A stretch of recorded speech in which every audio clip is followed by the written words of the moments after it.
Hi, this is Bill Hader. 1, 2, 3, 4.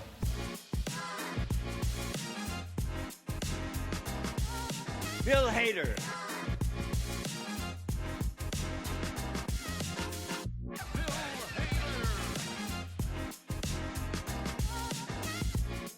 Bill Hader. I'm Deej Barons, and welcome to episode 19 of We Heart Hater. And I'm your smooth, buttery voice co-host, Casey Killingsworth. And today we are featuring the very long history of Bill Hader and South Park. This is sort of a spin-off of our No Small World series. While he did do a few voice roles on, he has also worked for South Park. This started back in 2008, well, just before then, because he was, let me just get my note here. Yeah, so he met Matt Stone around the time when he was filming Forgetting Sarah Marshall. And the year after that, Bill was in Vancouver shooting the BFG. And so he got a call from Matt, inviting him down to a writer's retreat that they happened to be having in Seattle.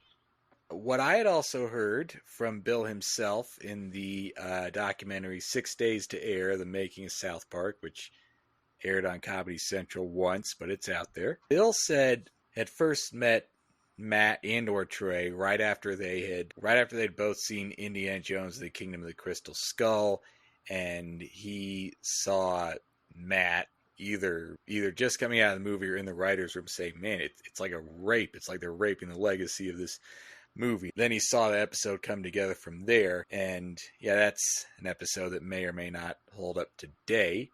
And I see that he thankfully does not have a writing credit on this one, but it just corroborates the story of how an episode of South Park is conceived in the writing room, where Matt and Trey and Vernon Chapman and Ann Garofino, whoever else, they'll just meet in the writer's room at like 9 a.m. on a Thursday. Then Matt will chime in with, hey, here's something in the news or in pop culture that pissed me off recently. And then Trey will respond to that by figuring out, how can we have the town react to this? How can we have the kids interact with this story? Bill and everyone else will just pitch ideas to Trey.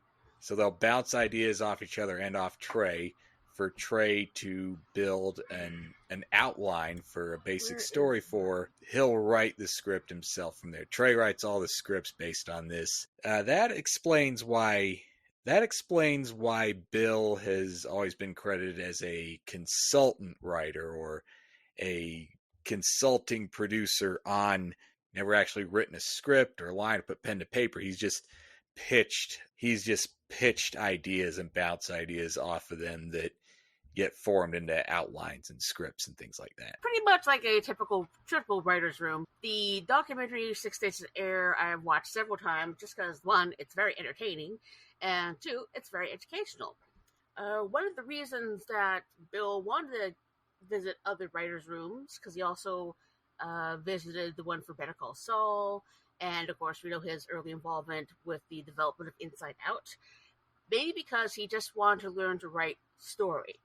Because there's a big difference between writing a sketch and writing a story, as he has always wanted to be a writer / director, and he knew that he needed to work on that. So just luckily through the friendship with Matt and Trey, that he got to do quite a lot of work on there. He started in 2008 as a consultant writer. In 2009, for season 13, he's listed as a consultant writer, staff writer, and writer, depending on the episode. But after he left SNL in 2013, that's when he pretty much went there full-time for season 17. And sort of mostly on and off when he had time for years after that, because around 2018 is when he was starting to get prepared for Barry. he gives a lot of credit to both Trey and Matt regarding the help in becoming a better writer. He explained it a bit on the episode of Working Out with Mike Birbiglia. So he talked a lot about the writing process and something that he's carried through to writing Barry is get the dumb ideas out of the way first. And then you can get the good ideas. Parker and Stone had done this seminar on writing. A lot of the stuff that comes in the episode is from the emotion that the character is feeling, because they feel that's an important part of the process, part of the process. And if the words "and then" belong between those beats, you're f***ed, basically. You got something pretty boring. What should happen between every beat that you've written down is either the word "therefore" or "but," right? So what I'm saying is that you come up with an idea and it's like, okay, this happens, right? And then this happens. No. It should be this happens, and therefore this happens. So that gets a bit more flow just regarding plot. Yeah, and Trey and Matt are definitely very principled story and outline and plotline writers to learn this from. And, everything they do is very character motivated, plot motivated. What he said on Birbiglia's podcast about getting the dumb ideas out of the way first and going to the good stuff, it did remind me of something I read in an interview with John Schwartzwelder, a legendary, mysterious writer for both SNL in the mid to late 80s and The Simpsons from the 90s onward. The man who's credited with having the most Simpson scripts to his name. He said his advice to young writers would be to just pound out a script first. Just write out a script so you can have it finished first, and then you can go back and edit it later. Because if you wake up and you have a finished script, it's like the crap fairy visited you, and you can just put in better, more creative things later. Now, he did start in 2008, but of course the one episode that he's most famous for is the 2009 season 13 episode 5 of Fish Sticks with when he came down for the retreat that they had. The first episode I worked on with them was this one with Kanye West called Fish Sticks. They have these retreats, South Park retreats, and you get to stay in a nice hotel, and then you wake up in the morning and you go to like a suite and you just talk about South Park ideas. And then Trey's like a weird dad where he's like, we're going to go to a salmon ladder. And I'm like, what's that? And it's like this thing where the salmon like go up, they spawn, and he like has his little booklet and he's like watching it. And like the rest of us are like the kids like watching Trey like, this is really interesting, you guys. This is pretty cool. Look at that, And that's where we came up with Fish Sticks, because we were watching this salmon like go up a thing. And then Matt was like, what if one of them was just like on an Evel Knievel bike, like, yeah! And so we started talking about that, and then of course I was like, what if you had a big dick? And then someone was like, fish dick? And he was like, no, fish dick. And I was like, fish dick or fish dick? What are you saying? Like fish dicks, like you eat, or like a fish's actual penis? And it's like, and then Trey like turned around, he's like, has anybody ever made that joke? And he like Googles it, and he's like, no one's made that joke. No one's made that joke. And he got really excited. And he's like, who could be someone who doesn't have a sense of humor that we can make fun of? Who's the one person in the world who won't have a sense of humor? And in unison, we were like, Kanye West! So it was the idea that Cartman came up with a joke, like, do you like fish sticks? Yes. Do you like putting fish sticks in your mouth? Yes. Then I guess you're a gay fish. And then it takes on and becomes like you see Jay Leno doing it, like, yeah, fish stick, yeah. And people doing it in other countries, and everyone gets a joke except Kanye West, and he holds this huge press conference, and he's like, I am not a gay fish, and he gets like really mad. And then at the end, he accepts that he's a gay fish, and he sings this song underwater, and he fucks a fish. Related to that, Bill relates the story regarding Kanye West. Also, the funny thing about Kanye was when I worked at SNL, and he rapped Fuck SNL and the whole cast on Power. And then I also worked on the South Park episode Fish Sticks, and he rapped Choke a South Park writer with a fish stick on Gorgeous. So he tells me to fuck off twice on My Beautiful Dark Twisted Fantasy. That was pretty awesome. Well, that's Kanye for you. What are you going to do? He's always been set in his ways, but he's gotten worse over the years in other ways. 2009, because of the positive feedback that Parker and Stone had received regarding Margaritaville, they submitted it for an Emmy Award that year. And this was from adults and older viewers. And since most Emmy voters are older, they decided it was their best chance of winning. If an Emmy voter were to watch this, they might think the show was smarter than it was. So they might be fooled in the voting for us. And they did win the Emmy for Outstanding Animated Program for programming less than 1 hour. Now, there's a mouthful of a title. And it was up against Robot Chicken, The Simpsons, and American Dad. So that was he wasn't there for the ceremony or anything, but that is the very first time that Bill Hader got an Emmy. Good for him. It's an honor just to be nominated, but he won, or something he worked on won, so he got the Emmy, and it was facing some pretty stiff competition, but it's a important early milestone in his career. Eventually the statuette just appeared at his doorstep one day. Why don't we first go over Bill's voice role? Bill's first voice role on South Park is in season 15, episode 7, titled You're Getting Old. And he plays farmer number 2, Trey Parker's farmer number 1. And there is a clip of Bill and Trey recording this clip in the recording booth I think it was filmed for 6 days to air. The sequence is at the end of the credits. So they got this feller down at the bowling alley. He gets up on the stage and shits his britches. What for? I don't know.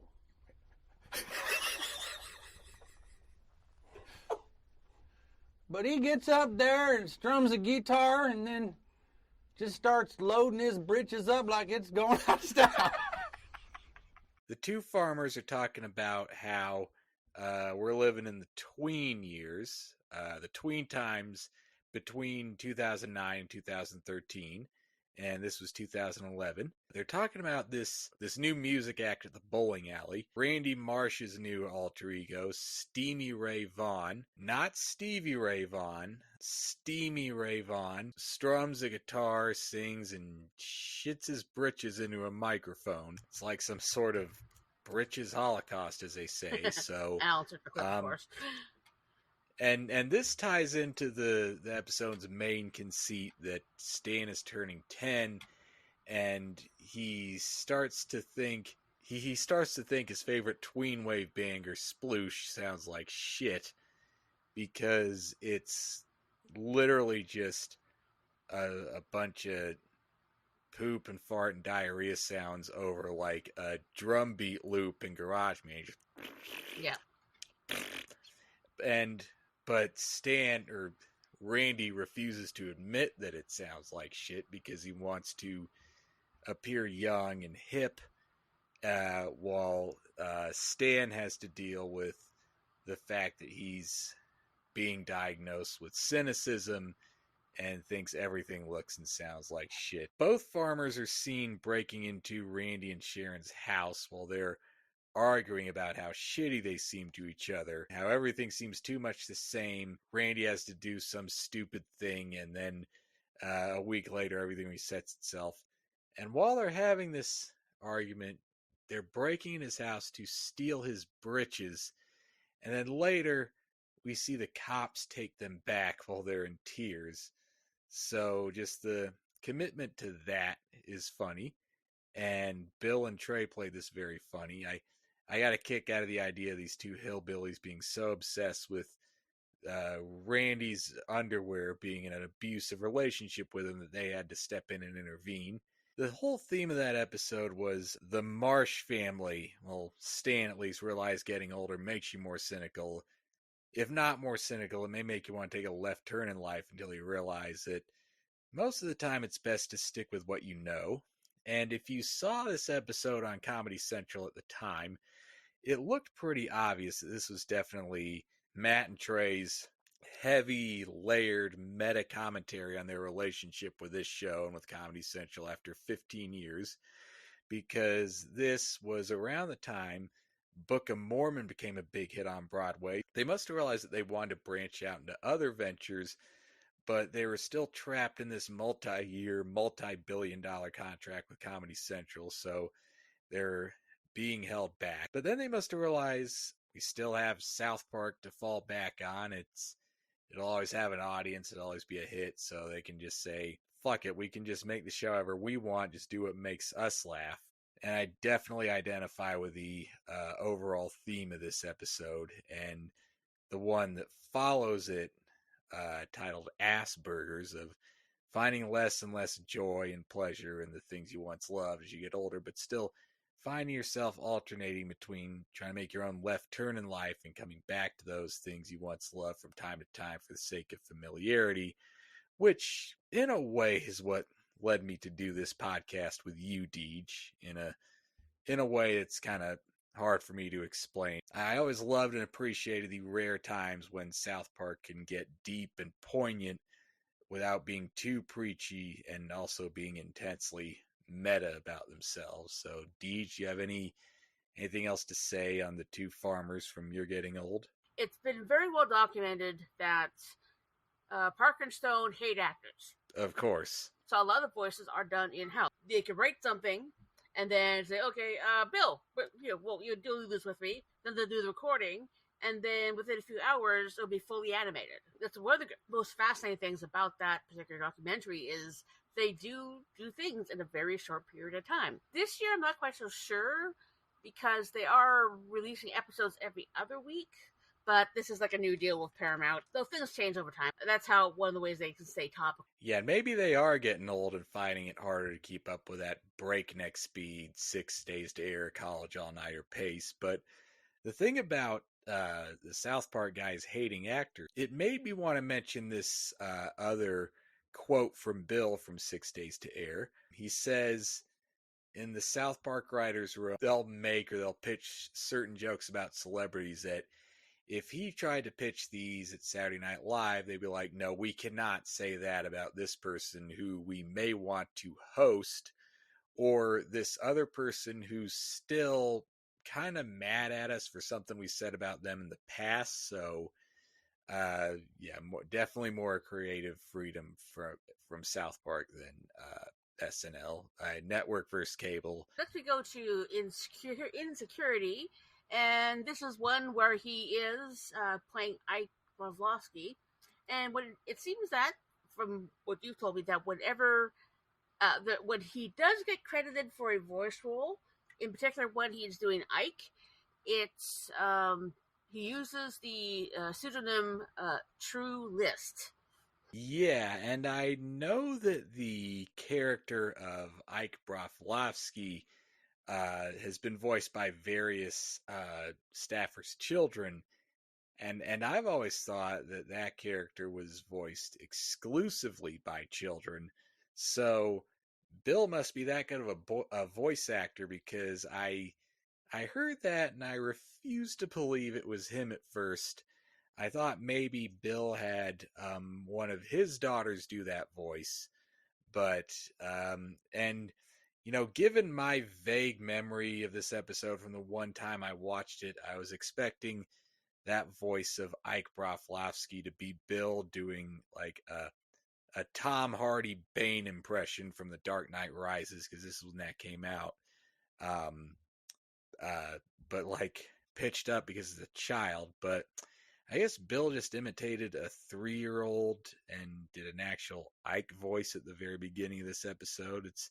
It's unrecognizable, and this is another layered episode where the character of Ike sees his mother and father, Gerald and Sheila Broflovsky, having sex, and thinks because Gerald put on his UPS uniform that Sheila was cheating on Gerald with a real UPS man, and he tells Kyle about it via drawing that gets passed around free of contacts. And rumors spread, and when the moms and dads of the town get Amazon packages they don't even remember ordering, the dads all start to think that the UPS guy is having sex with all their wives, and they all put on these Bane masks to beat up and terrorize the UPS guy, which leads to more and more people getting wolf home security systems who upsell them on insecurity, internal emotional security inside your own head. But the truth is revealed when Kyle brings a UPS guy to their house for confrontation, which leads to him at that point falling to his death. And all the men's actions are being guided by, well, pretty much Trey Parker doing his impression of Fred Gwynn in Pet Sematary, who now give the Bane treatment to the wolf security guys who they think are now screwing their wives. It's the second and third acts this episode were just as solid and well written, densely gag wise. I remembered with this comedy of errors surrounding insecurity. Well, I mean, this episode may hit too close to home for the viewer in some ways. But the one I really want to talk about is the next one, Let Go, Let Go, which is one of my favorite ones. So in this one, I believe it was time when the NSA was found to be monitoring regular people's phone conversations and whatnot.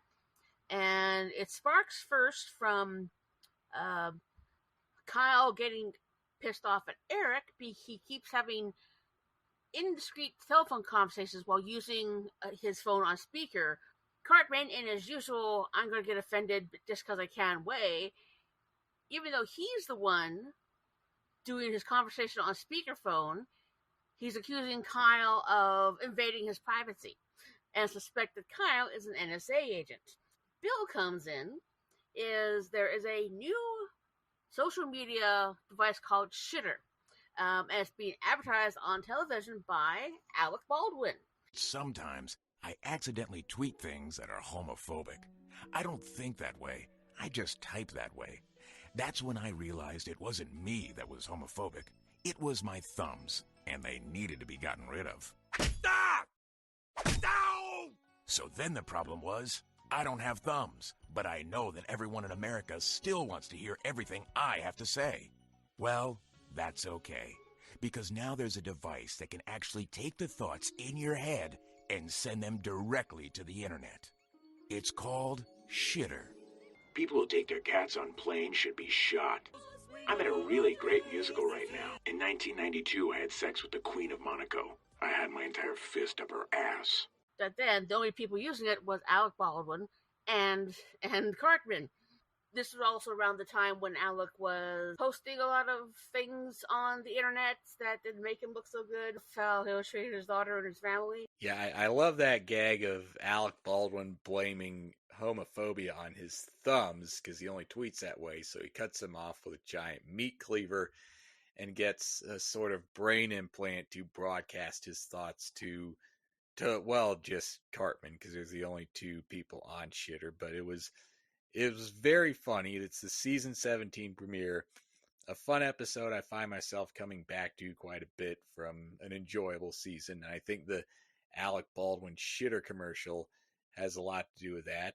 The Cartman plot with him infiltrating the NSA felt a little ham-fisted, but the scenes with Butters starting his own new government-based religion where you confess your sins to the DMV because the government is watching everything you do, just like Jesus and Santa do.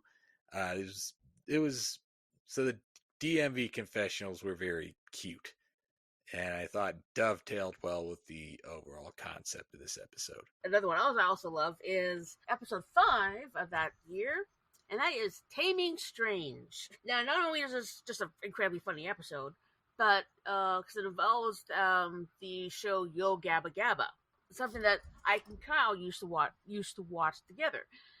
And so apparently, Ike is beginning to get puberty drastically early, watching Yo Gabba Gabba, and how he wants to basically have sex with Fufa. He wants to tame Fufa Strange, as it were.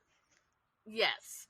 And Fufa herself is getting tired of the kitty act and wants to break out on her own. So it's one way it's a commentary on Miley Cyrus. Yeah, so Miley Cyrus was doing a lot of more adult things, so it was kind of mirroring that. Ike tries to bond with Kyle over Yo Gabba Gabba and goes to see him live, and Bill Hader's Plex invites kids to show their tricks like jumping high, but Ike's trick is to tame Foofa's Strange, which he does, and then which makes her realize she doesn't want to play to kids forever. So from there, we basically see the character of Foofa is a stand-in for 2013 Wrecking Ball era Miley Cyrus, which was clever, if not a little heavy-handed. Well, have you ever known South Park be light-handed? Well, that's true, but, it's just...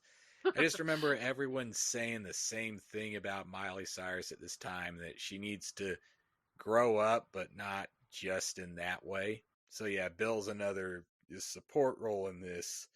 The other part of this episode was Kyle was trying to make an appointment with Mr. Mackey, the counselor, figure out how to bond with Ike and take him out of school for Yo Gabba Gabba.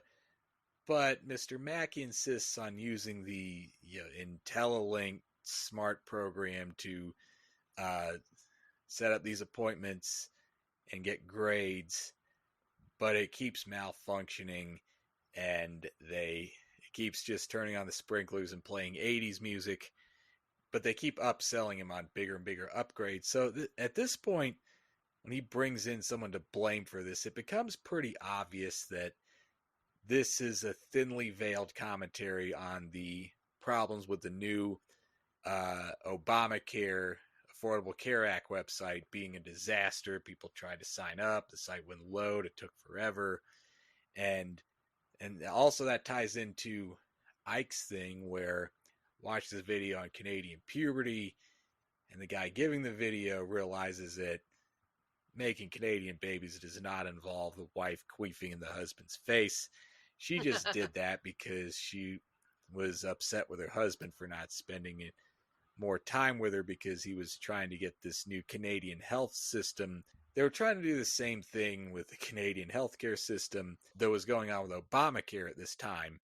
And they made up after realizing that anyone who thinks government-funded healthcare should be run this way deserves to have a giant queef in their face. Ike was getting hormonal supplements that were meant for Tom Brady. Tom Brady was getting laxatives that were meant for Ike.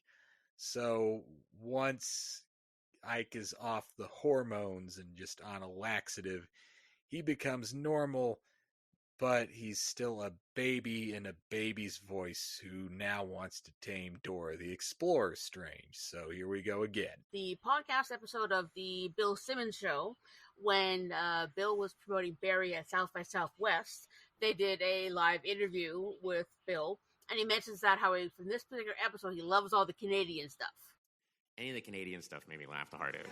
Right. It was a Canadian sex ed video. I don't know if you saw that episode, but it was like, if you're watching this video, that means you're going through puberty. He goes, you might be noticing differences in your body. For instance, when you fart, your dick gets hard. He goes, here's how babies are born. And it's like, the man takes out his penis. The woman has a vagina. Then she puts her vagina on the man's face and queefs. That's how babies are born. And then he goes, what? That's not how babies are born? Then why my wife queef on my face? and we would do that for like 5 hours. Just walking around going, why my wife queef on my face? Hey, why'd you queef on my face? And then his wife being like, I was just being silly. And we just do those voices. How can you not at least smile at South Park's depiction of Canada? It's wonderful. Come on, guy. Hey, I'm not your buddy guy, and I'm not your guy, buddy. Hey, buddy, I'm not your buddy guy. A love of Canada and a love of England, who, as you said, have a better relationship with the monarchy because they had a more amicable split. And we got them on our money. So, and funny thing about him voicing Plex is he had appeared on Yo Gabba Gabba doing a dancey dance. Whoa. Hey, everybody. Hi.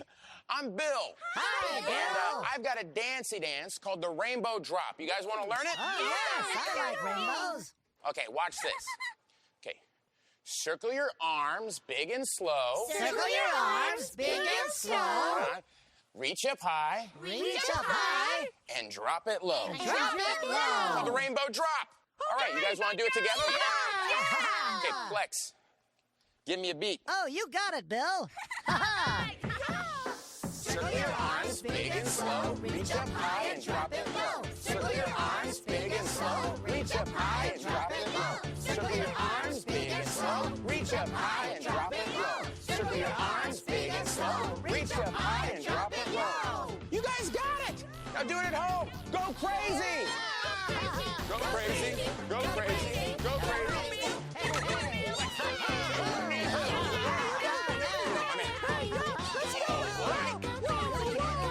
That was so cool.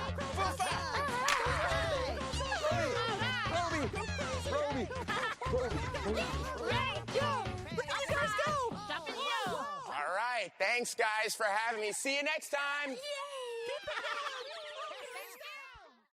Really? Well, that must have been something for all of his daughters, but That's what he did it for, but they, of course, were, as usual, terminally unimpressed.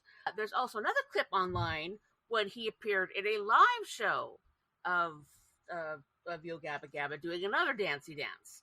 He was doing the disco roll, and that was, of course, my favorite era of Bill Hader hair, the long-haired Hader era. next we go from season 17 to season 18. His first voice role was in Grounded Vindaloop as customer service Steve, who must guide the boys out of a customer service feedback loop and convince them that none of what they're seeing is real, since one of them called customer service while wearing an Oculus Rift headset, and it turned out Stan is stuck in a virtual reality simulation, and the other guys must guide him back to the access point in Cartman's room.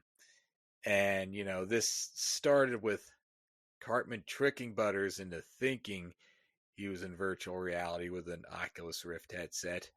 And then Butters goes nuts, punches his dad in the balls, gets stabbed by a hooker.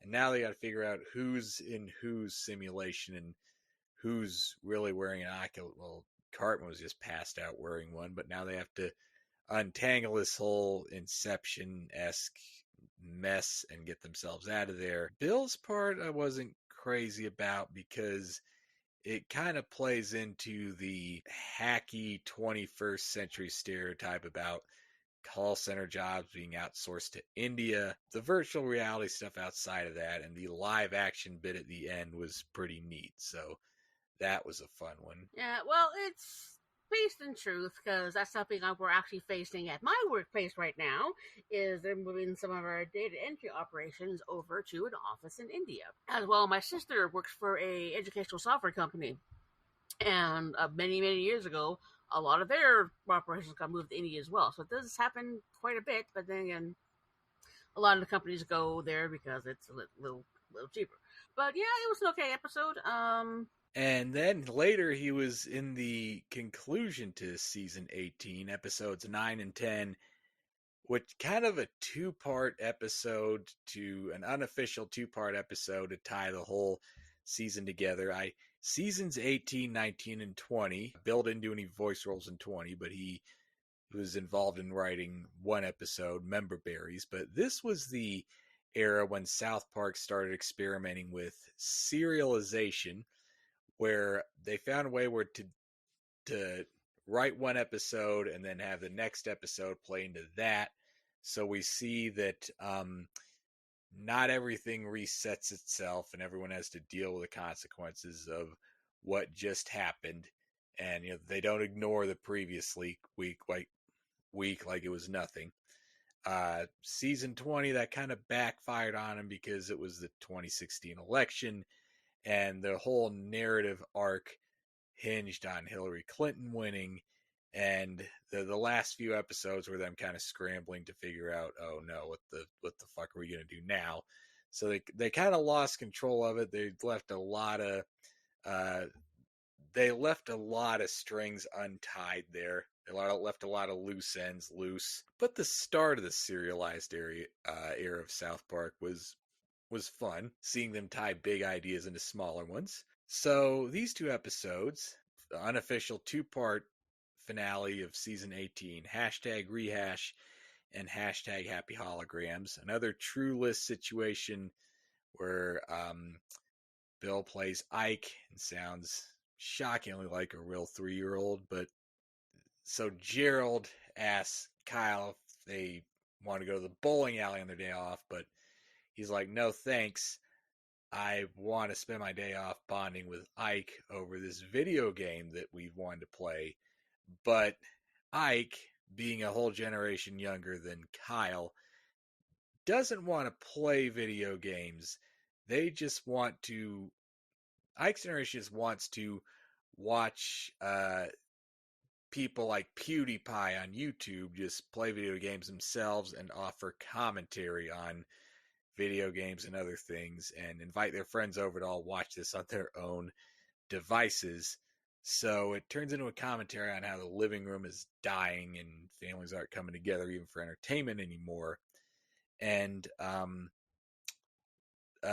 then Cartman becomes Cartman Bra, and an all-enveloping commentator who comments on everyday life. And also, this was the era when Randy Marsh was Lord, and they had a comment on holograms. There was one of Tupac, there was one of Michael Jackson. So there's all these big entertainment executive producers saying that it's not artists who are the content makers. It's not about content. It's about commentary. We'll just put a bunch of shit out there and then people tweet about it and comment on it. And that turns into a big hologram holiday special sponsored by it's the Washington Redskins Go Fuck Yourself hologram holiday special with holograms and real celebrities like Lord, Iggy Azalea, Taylor Swift, and holograms of Kurt Cobain, Elvis. The people are no longer with us. So, and it ends with a duet between Bill Cosby and Taylor Swift that thank God hasn't been rediscovered and passed around social media by traumatized and or aggrieved Swifties. But now that I say it, well, they're not going to listen to this. But it's a very specific time capsule of where pop culture and mass media were in 2014, so much so that it hadn't held up that much well at all, because it is referencing at least one artist we haven't heard much from, or people they've completely changed their image, and we haven't seen many holograms. And also, I'd say the biggest thing this episode has going against it is the fact that they got the actual PewDiePie to play himself in this and cast him as an aspirational figure for kids to look up to.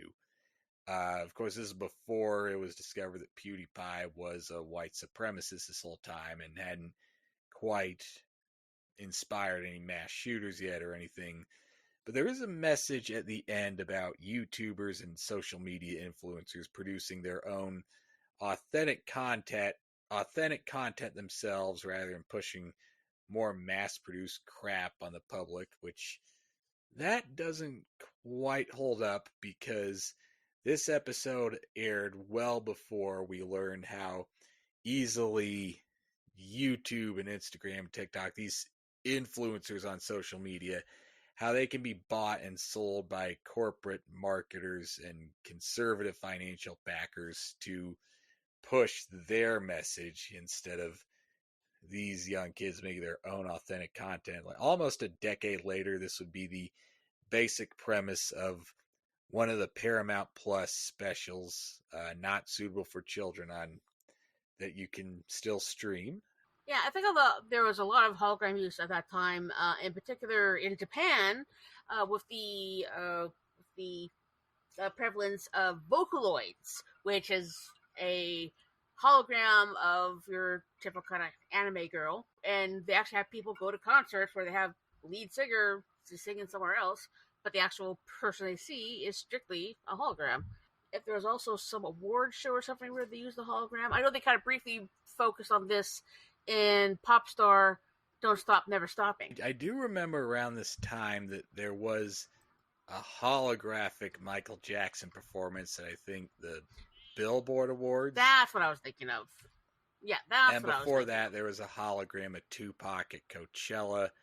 So I think this was just, there were 2 holograms. What if they make more? And what if we explore the logical conclusion to this all hologram entertainment trend that we're headed towards? And Yeah. Well, it's interesting that you mentioned Tupac because I used to work at when we had one up here in Vancouver at the Virgin Megastore. My job would be entering all the new release data into the system. And I swear that Tupac released more albums after his death than he did before. yeah, I thought that too. And I wondered what the hell was up with it, or if it was even really him, because it just seemed kind of nuts. Did this guy just live in a recording studio? Well, there's lots of collections out there. Like I have a Billy Joel box set that has a lot of studio recordings that were never released. Same thing with a 2 CD set regarding the history of the Go-Go's. There's a lot of in-studio stuff that was never released as well. And there's also in Happy Holograms, Bill was a producer, and they also had a return of Steve from Grounded Vindaloo. Next episode that Bill did some voice acting in, it's the season 19 premiere, Stunning and Brave, where it's Bill and Trey as the farmers talking about how PC is making a comeback, because this is the first episode with the introduction of PC Principal, which really marks the beginning of a new era for South Park. And he comes to town, gives kids detention, that and gets into a big battle with Cartman that makes you think, why wouldn't this guy be immediately fired for beating up a 4th grader brutally? But he kind of wages war on the town in some way. The guys are talking at the bar about how Kyle got all this detention just for saying he didn't think Caitlyn Jenner was a hero, or that she was not stunning and brave. We can all kind of see that now, knowing everything Caitlyn Jenner's done. There's a voice that Bill isn't credited for, but it sounds enough like him that I could swear it's him. It's the 3rd PC frat bro who goes, woo, woo, woo. Did you just use a phrase that otherizes and demeans Latin and South America? Something like that. Well, he does reference that in the South by Southwest interview as well.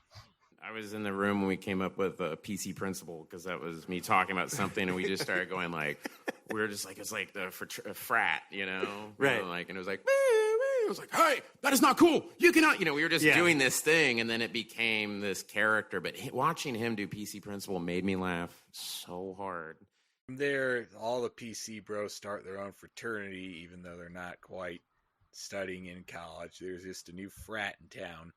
And I like PC Principal at first. I don't necessarily hate this character, but after a couple seasons, I forgot why I found him funny, because it felt like he wasn't supposed to be laughed at.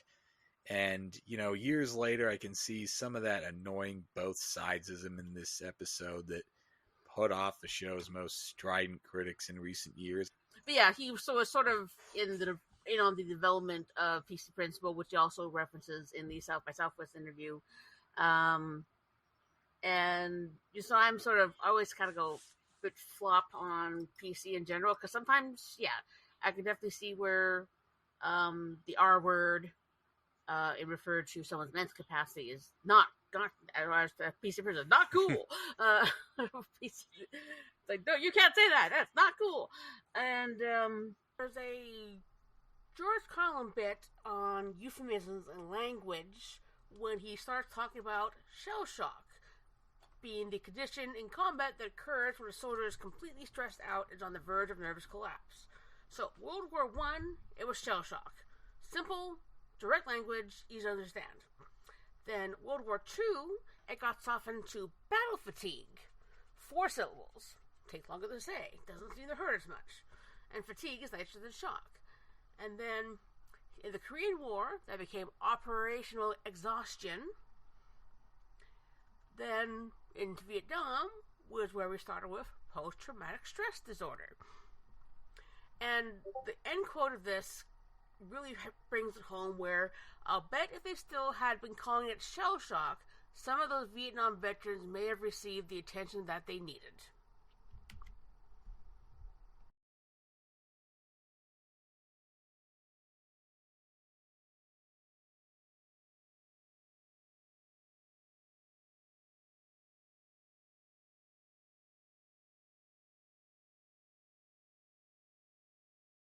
Yeah, no, I'm a lifetime fan of George Carlin. Used to have all his albums on cassette back in the day, and I still love his breakdown of the Ten Commandments. Let's move on to the next voice acting role that Bill had in season 19. He really brings out that smooth, buttery baritone voice of his. That these episodes, as part of the season, makes it feel like a prestige cable drama or like a Marvel post-credit scene.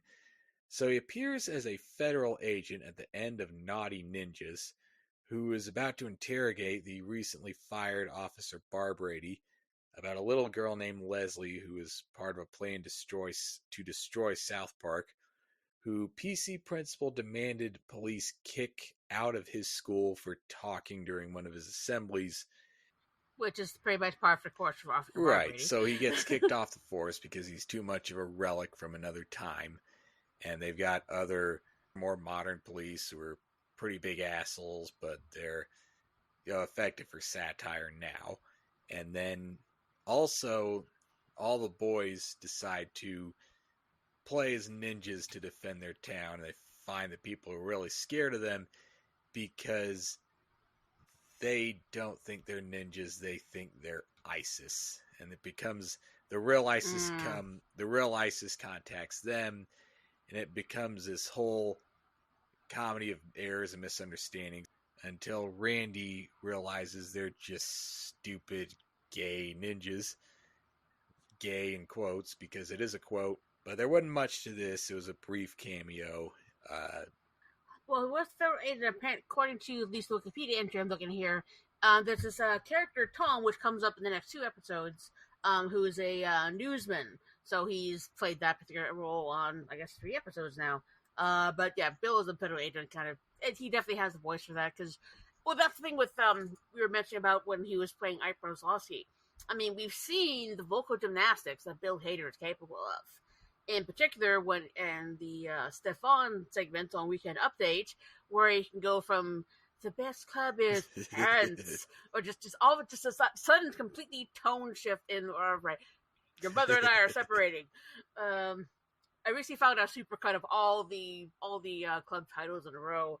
Although I think my favorite is still Boosh with 9 O's, but we will save that for when we decide to do the Stefan episodes, because that's definitely an episode on its own. Yeah, I think one of my favorites was when he hosted and said, "Stand clear of the closing doors, please." Finally, we get to the end of season 19 with the 2 episodes Deej just mentioned. Sponsored content and truth in advertising. Now, this starts with PC principal wanting to know who used the R slur in the school paper.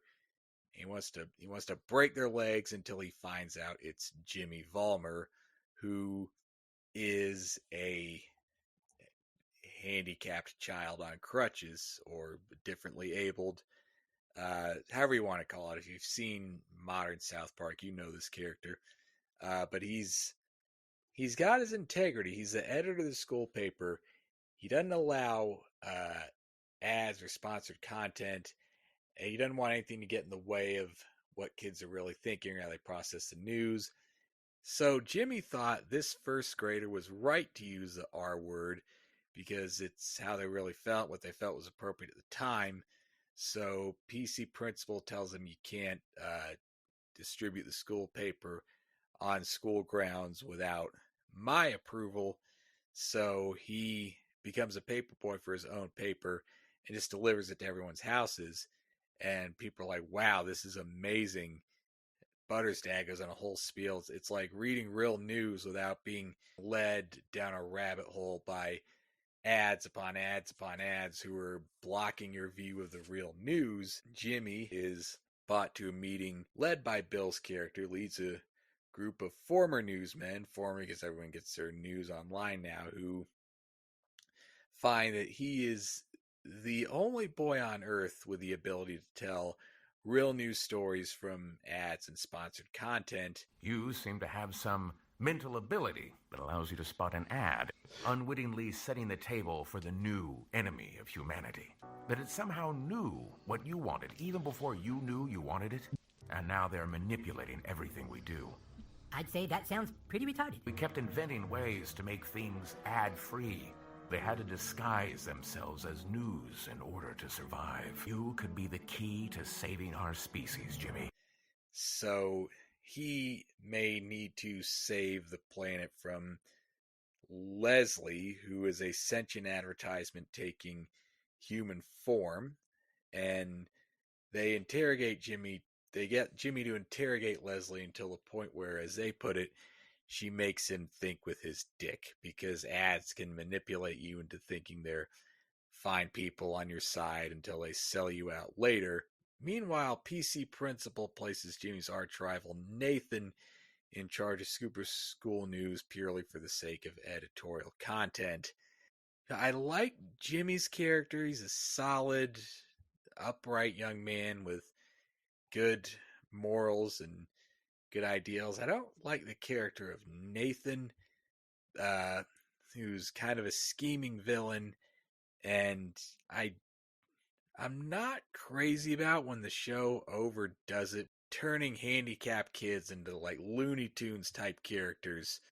Maybe I have the unconscious bias PC Principal seems to have, or maybe I don't, but just like, usually when it's Jimmy versus Nathan, it's a bit much for me, but if it's Jimmy by himself or Jimmy with Timmy, I feel like that's just fine. And Nathan was reined in, even if the way he fit into this season's arc was a bit convoluted. I like the gag of Bill's character sort of throwing segues to each other in normal conversations like it was a real news broadcast. Like, let's go over to Steve to see how things are doing in the corner with the circuit board. All right, back to you, Tom. Yeah, he brought the gravitas there, and I do appreciate the new subplot of sentient, intelligent ads tracking people to find real news stories about the truth to distract them based on knowing what people like. They kind of tie together the PC gentrification stuff in a way that makes a bit more sense once you watch it. Ads are just trying to gentrify everyone off the face of the planet, and they use PC people because PC is just verbal gentrification. As Michael Che said on Letterman once, he said he lived in a real gentrified part of Manhattan or Brooklyn, wherever, but gentrification is like when a bunch of rich, well-off white people move into a poor, rundown neighborhood and start opening up brightly colored cupcake shops everywhere, even in the middle of a recession, which prices people out, and that was that season's big commentary. Yeah, overall in that season of South Park, political correctness was one of the overreaching themes of the series, and in particular, what started with sponsor content led to truth in advertising, and concluded with PC Principal Final Justice. So this was still in the middle of the let's do like an arc for 2 or 3 episodes. It's kind of nice to occasionally have some continuity. Not that they're going to do that for the entire season. It gives them a chance to do more extended stories. Yeah, and speaking of arcs, this season also actually began the multi-season long arc of Mr. Garrison being the show's stand-in for Trump, running for president on a platform of fucking all immigrants to death. It starts with Canadians and ends in some very strange places, but it's the Garrison is Trump era, which they had to stick with through the bitter end until more recent times it became Garrison trying to give up his partying and rallying now that there's a different president. They don't really mention Biden much, but they were semi on hiatus and figuring out what else the show was going to be during that time. And Garrison's not president anymore because they depict the real Trump, Saddam Hussein style and the real J.D. Vance tattoo from Fantasy Island style. I think that's most of the voice roles that he's done. No, I think we've talked about all the known ones out there, so... No. Well, just to go over some things. In 2008 and 2009, he was what they called a consultant writer, mostly uncredited. He came back again for one episode as a consultant writer, in 2017 for the Super Hard PC in this episode. He's also involved in season 13 as a consultant writer, again, uncredited. Once SNL was done, that's when he was brought in as a staff writer. And he worked all throughout season 17 and season 15. He was one who came up with the idea of the Crack Baby Athletic Association, which was also a play on the NCAA get used in advertising, but they don't get paid for it. And he was the one who came up with the notion that Cartman should be dressed as a plantation slave owner. So he was there as a staff writer. 4 episodes where he is a writer but not credited. Well, it was Crack Baby Athletic Association. Freemium Isn't Free. He was actually a writer on Ground Vanderloop, and as you mentioned before, the Member Berries. Listed as a producer in 2000 in season 13, a couple episodes in season 15, of course a lot of season 17, 18, and season 20. He's sort of been all over the place. Of course, once Barry started up, that's when he really didn't have time for them anymore. I think he did a lot of good work with South Park, and a lot of what was done with Barry, you can definitely show that he learned a lot during that process. One of the reasons that he wanted to get better as a writer, advice from Judd Apatow, learn to write, because that way you can get your own stuff out there, or at the very least practice. And at the beginning, he had mentioned that a lot of this, he wrote many a screenplay that were not worth being produced. It was a way of Bill controlling his own destiny. It's definitely a lot easier these days, because back then, before, you would have to have all this money to even produce a short film, because you'd have to get film and get the film processed and go through the editing. Where in the digital age, there's been commercials and shows that have been shot with just on an iPhone.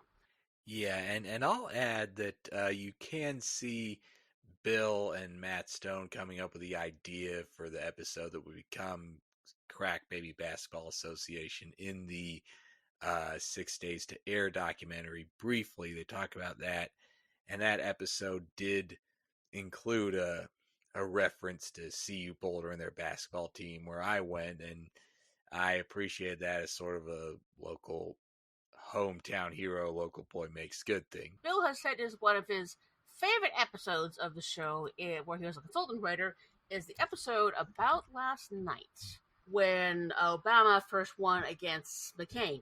Right, and I remember hearing Matt and Trey talk about how that was not serialized, but that one episode hinged on Obama winning, and they had no alternate plans for if McCain won. They would have just had to air it, but with like them getting drunk and just dubbing over it Mystery Science Theater 3000 style, to the point like, oh no, just so it's good that they hadn't kind of dug themselves into that hole yet. And it would be another 8 years before they have to figure out how to deal with that situation. The way the episode was structured was that the campaign staffs were jewel thieves, and Ready for President was part of a heist. So they were doing sort of an Ocean's 11 parody. Maybe Bill was just a fan of that one because it was just so starkly different from the type of political satire that SNL was doing at that time. And maybe they found a more creative angle on it, so it's just, I can see how he had fun there. He has mentioned that his main function in the writer's room was basically to sit there and laugh. But it was neat to see the progression of Human Centipede. So, and I've watched this documentary quite a few times. It's one of those things where I'm bored, I want to watch something. It's one of my comfort shows. Yeah, I've watched it a couple times too, just for the entertainment value of it. So I believe that is the episode. Both recently appeared on the SNL Greatest Episodes Countdown on our Saturday Night Network. I was able to listen to most of yours the other night. Granted, it was when I was in the car. The episode was done on the Tuesday rather than the Monday. That happened to be my physio day. But definitely had a lot of good insights on there. But of course, that's what they love us over there, because we know stuff. We have good things. And just on another note, Myself and Shari Fesco have recorded our intro episode for Saturday Night Lady. Yeah, full disclosure, I've been, when I haven't been preparing for that SNN countdown or the or this episode that you're listening to, I have been visiting my dad at the hospital I had to take him to. He is fine. He's on the mend, but if anything about this episode seems a little off, that's why my mind's been in kind of a billion places at once. But You have my dearest empathy. I'm grateful for your empathy and sympathy, Deej. I am Deej Barons, and will continue to be. And I will still be Casey Killingsworth until I'm informed otherwise. And with all the good work he's done on South Park and how it's affected the rest of his career, it's one of the reasons we heart Hater. We heart Hater. For many reasons, South Park being one of them, SNL being another, Barry being another, and others we'll mention on this podcast. We already have. Thank you for listening to We Heart Hater. If you enjoyed this episode and you'd like to help support the podcast, please subscribe and leave a rating and review on Spotify, Apple Podcasts, Amazon Music, or wherever you get your podcasts. We Heart Hater is a presentation of Wacky Notion Productions. Created by Deej Barons. Hosted by Deej Barons and Casey Killingsworth. Recording and editing by Deej Barons. Intro and outro music by Music Unlimited, used under Creative Commons license, courtesy of Pixabay.com.